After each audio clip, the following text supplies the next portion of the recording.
और अब खबर उत्तर प्रदेश के बागपत से, जहां पर जबरदस्त झड़प की तस्वीरें सामने आई है।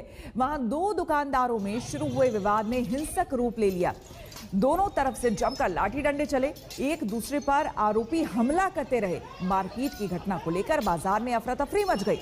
मौके पर पहुंची पुलिस ने बीच बचाव किया और दोनों पक्षों के बयान लेकर मामले को दर्ज किया।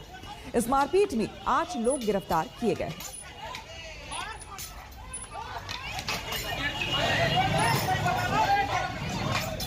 तस्वीरों में आप देख सकते हैं कि बाजार में किस तरह से जबरदस्त एक दूसरे पर दो गुट डंडे बरसा रहे हैं। दो चाट की दुकानें थी, इनमें ग्राहकों को बुलाने के चक्कर में ये दोनों आपस में भिड़ गए और इनके बीच मारपीट हुई है और दोनों तरफ से तहरीर दी गई और तहरीर में दोनों के आधार में 8 लोग दोनों पक्षों से गिरफ्तार किए गए। इनके खिलाफ कार्रवाई की जा रही है। नमस्कार, मैं हूं श्वेता झा और आप देख रहे हैं आज तक। कोरोना की आहट से सहमे महाराष्ट्र में पूर्व सांसद के बेटे की शाही शादी में दिग्गज सियासी नेताओं ने कोरोना के नियमों की धज्जियां उड़ा दी। ठीक उसी दिन जब सीएम जनता पर नियम तोड़ने की तोहमत लगा रहे थे। आज तक की खबर के बाद अब इस शाही शादी को लेकर केस दर्ज हुआ है। बेटे की शाही शादी से आफत में पूर्व सांसद। कोरोना से बेपरवाह सैकड़ों मेहमान जुटे थे। कदम कदम पर टूटे थे कोरोना के नियम। आज तक की खबर के बाद पूर्व सांसद पर केस दर्ज। शाही शादी सिर्फ चर्चाओं में रहकर बीते वक्त की बात बन जाती, लेकिन एक बार फिर कोरोना का सबसे बड़ा खतरा झेल रहे महाराष्ट्र में इस नियम तोड़ शादी की तस्वीरें आज तक ने दिखाई तो पुणे प्रशासन को हरकत में आना पड़ा। बीजेपी के पूर्व सांसद धनंजय महादिक के बेटे की इस शादी में मेहमानों की तय तादाद 200 से बेहद ज्यादा 700 थे।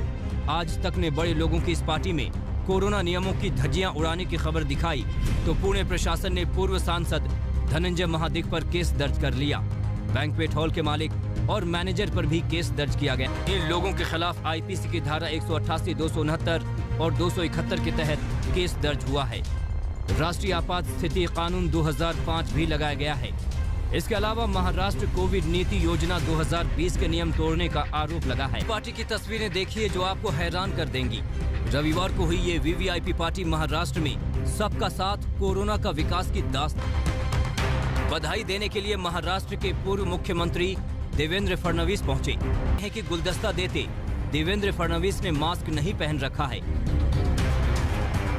फडणवीस छोड़िए, मंच पर मौजूद किसी ने भी मास्क नहीं पहना है। सैकड़ों मेहमान पार्टी में बिना मास्क के दिखे। इस वीवीआईपी पार्टी में कोरोना महामारी को लेकर सोशल डिस्टेंसिंग का नियम भी चकनाचूर होते दिखा। ये देखिए, मंच पर लोग बिना मास्क लगाए पास पास खड़े हैं। अब इन्हें देखिए, ये शिवसेना सांसद अरविंद सावंत हैं जो इस शादी में दल बल के साथ पहुंचे। जिस दिन ये पार्टी हुई ठीक उसी दिन सीएम उद्धव ठाकरे दोबारा लॉकडाउन की चेतावनी दे रहे थे। जरा उनकी बात सुनिए। जिन लोगों को लॉकडाउन नहीं चाहिए वो मास्क पहनेंगे, जिन लोगों को मास्क लॉकडाउन चाहिए वो मास्क नहीं पहनेंगे। सिंपल है। लॉकडाउन अगर नहीं चाहिए तो जो 3 चीज हमेशा मैं कहते आ रहा हूं, मास्क पहनिए, हाथ धोइए और एक दूसरे से एक सुरक्षित अंतर रखिए।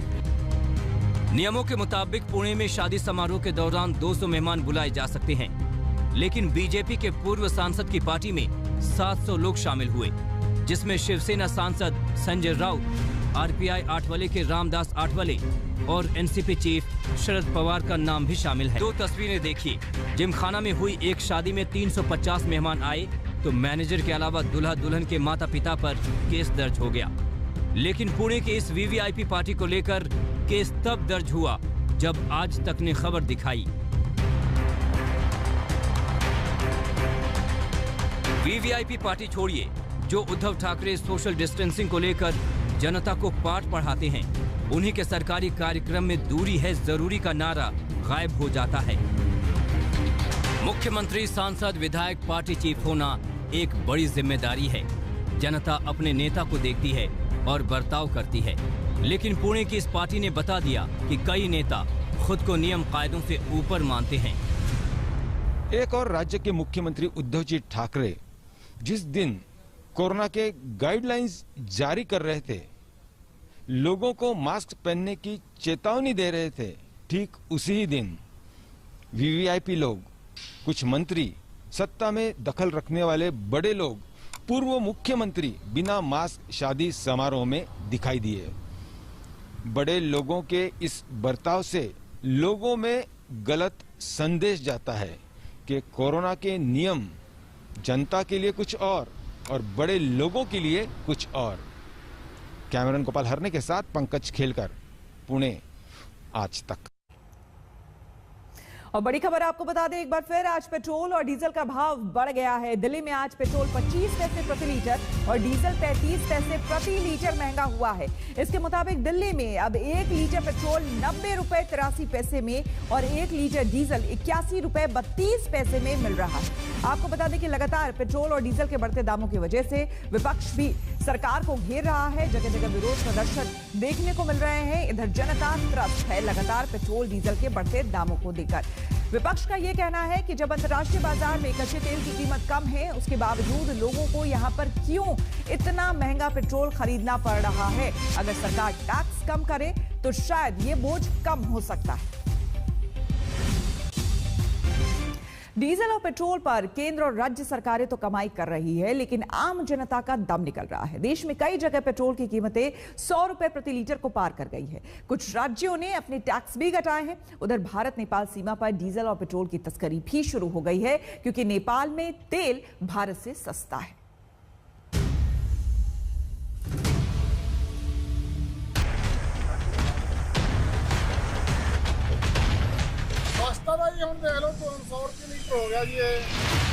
एक लीटर पेट्रोल की कीमत किसी रमेश बाबू से पूछने की जरूरत नहीं है, बस मध्य प्रदेश और राजस्थान की जनता से पूछ लीजिए।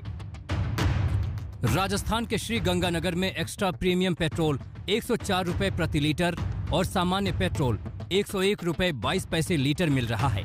हनुमानगढ़ में एक्स्ट्रा प्रीमियम पेट्रोल 103 रुपए 36 पैसे तो सामान्य पेट्रोल 100 रुपए 58 पैसे प्रति लीटर मिल रहा है। मध्य प्रदेश के नगरबंद सतना और रीवा जैसे शहरों में सामान्य पेट्रोल हो या फिर एक्स्ट्रा प्रीमियम पेट्रोल, सबकी कीमतें सैकड़ा मार चुकी हैं। पेट्रोल डीजल की बढ़ती कीमतों का ठीकरा केंद्र सरकार पहले की सरकारों पर फोड़ रही है। I do not want to criticize anyone, but I want to say, had we focused on these subjects much earlier, our middle class would not be burdened. अंतर्राष्ट्रीय मार्केट के अंदर अगर जाएंगे तो वहाँ जो भी डिसाइड होता है ये हमारे हाथ से बाहर है, और इसीलिए हमको जो भी है, हम देख रहे हैं कि डीजल पेट्रोल के दाम अगर बढ़ रहे हैं, कल कम भी हो सकते हैं। ऐसा ये चलता रहता है और इसलिए समय समय पर अंतर्राष्ट्रीय मार्केट पे उतार चढ़ाव अप डाउन होता रहता है और इसलिए अपने नियंत्रण से बाहर रहता है। हालांकि कुछ राज्य सरकारों को आम जनता पर रहम आया तो वहां कीमतों में थोड़ी बहुत कमी की गई। मेघालय में आम जनता को सबसे ज्यादा राहत देते हुए सरकार ने पेट्रोल की कीमतों पर 7 रुपए 40 पैसे की कमी की है। असम सरकार ने पेट्रोल पर लगने वाले 5 रुपए प्रति लीटर के अतिरिक्त टैक्स को हटा लिया है। पश्चिम बंगाल सरकार ने डीजल और पेट्रोल में 1 रुपए का वैट कम कर दिया है, जबकि राजस्थान सरकार ने डीजल पेट्रोल पर वैट 38% से घटाकर 36% कर दिया है। भारत नेपाल बॉर्डर पर तो नौबत डीजल पेट्रोल की तस्करी तक आ गई है। बॉर्डर के पास हिंदुस्तान के पेट्रोल पंपों पर करीब सन्नाटा है। लोग नेपाल से गैलनों में भरकर पेट्रोल डीजल ला रहे हैं। यूपी के महाराजगंज में डीजल 81 रुपए 62 पैसे और पेट्रोल 89 रुपए 12 पैसे प्रति लीटर बिक रहा है, जबकि सीमा पार नेपाल में डीजल 59 रुपए 81 पैसे और पेट्रोल 70 रुपए 45 पैसे प्रति लीटर बिक रहा है। बगल में नेपाल है, वहाँ पे सस्ता पेट्रोल मिलता है, वहीं जा रहे हैं लेने। यहाँ बहुत महंगाई बढ़ गई है पेट्रोल की। यहाँ बॉर्डर पे लोग रोकेंगे नहीं, सुरक्षा एजेंसियों के जो लोग? नहीं रोकता, साइड से चले जाते हैं हम लोग। यही वजह है कि ट्रक वाले सिर्फ नेपाल पहुंचने भर का डीजल रख रहे हैं, वापसी में टैंक फुल हो जा रहा है। राजस्थान के रहने वाले हैं, मार्बल लेके यहाँ नेपाल आते हैं और डीजल भी यहीं से लेके जाते हैं। अच्छा, तो कितना फ़र्क पड़ता है? राजस्थान में हमें 30 रुपये का अंतर आता है। तो अपना उतना ही डीजल भराते हो, उसके अब नेपाल में भरा लेते हो? हाँ, पूरा डीजल नेपाल में भरा के लाते हैं। बिहार के रक्सौल बीरगंज सीमा पर भी यही हाल है। रक्सौल के पेट्रोल पंपों पर वीरानी छाई है, जबकि नेपाल के पेट्रोल पंप चांदी काट रहे हैं। नेपाल में रक्सौल की तुलना में डीजल 22 रुपए 27 पैसे तो पेट्रोल 26 रुपए 21 पैसे सस्ता है, जबकि यूपी की तुलना में नेपाल में डीजल 21 रुपए 81 पैसे और पेट्रोल 18 रुपए 67 पैसे सस्ता है। हालांकि प्रशासन सीमा पर डीजल पेट्रोल की तस्करी रोकने का दावा कर रहा है, लेकिन तस्वीरें गवाह हैं कि भारतीय सीमा से लोग नेपाल जाकर टैंक फुल करवा रहे हैं, गैलनों में तेल ला रहे हैं। रक्सौल से गणेश शंकर के साथ अमितेश त्रिपाठी, महाराजगंज आज तक। और अब आपको दुनिया के सबसे बड़े स्टेडियम में हम लिए चलते हैं, जो अहमदाबाद के मोटेरा में बनकर तैयार हो गया है और 24 फरवरी को होने वाले अपने पहले मैच का इंतजार कर रहा है। ये स्टेडियम इतना विशाल है कि इसे महा स्टेडियम कहना ही ठीक होगा। ये बदलते भारत की बुलंद और बेमिसाल तस्वीर है। दुनिया का सबसे बड़ा क्रिकेट स्टेडियम बनकर तैयार है। इसे स्टेडियम नहीं, महा स्टेडियम कहना। अहमदाबाद के मोटेरा का सरदार पटेल स्टेडियम अपने पहले मैच का इंतजार कर रहा है। 24 फरवरी से यहां भारत और इंग्लैंड के बीच तीसरे टेस्ट मैच का आगाज होगा और सीरीज का चौथा टेस्ट भी मोटेरा में ही 3 मार्च से खेला जाएगा।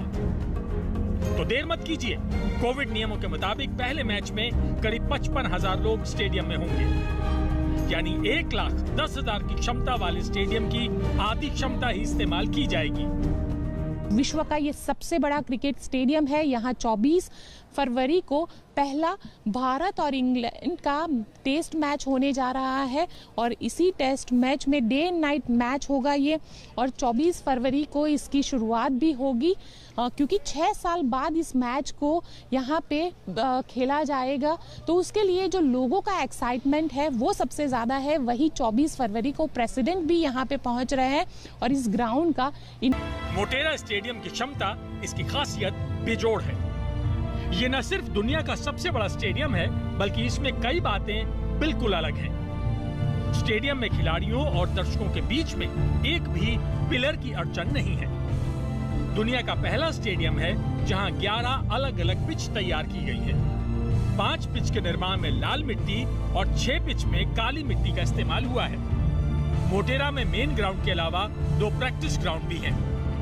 स्टेडियम में एक साथ 1,10,000 लोग बैठ सकते हैं। स्टेडियम में 4 ड्रेसिंग रूम हैं। हर एक ड्रेसिंग रूम से जिम्नेजियम जुड़ा हुआ है।